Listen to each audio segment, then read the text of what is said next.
Lucien et Violetta Dweeb ont perdu leur fille Julie en mars dernier, tuée par son ex-conjoint qui petit à petit l'avait coupée de ses proches. On a commencé à s'apercevoir que ça n'allait pas, quoi. Il avait vraiment une emprise sur elle. Elle avait plus d'amis, où on voyait personne chez elle. Isoler sa victime pour mieux la dominer, une stratégie adoptée par de nombreux conjoints violents.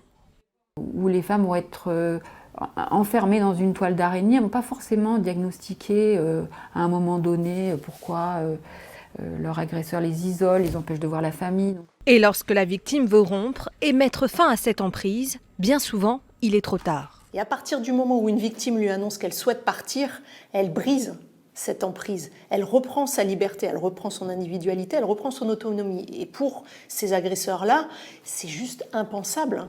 La séparation, un moment qui peut devenir tragique pour les femmes victimes de violences. Christophe de Gaillande a perdu sa sœur Christelle alors qu'elle voulait refaire sa vie.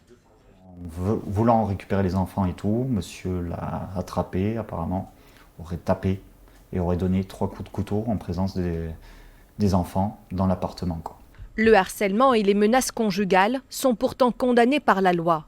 La peine maximale encourue est de 5 ans d'emprisonnement et 75 000 € d'amende.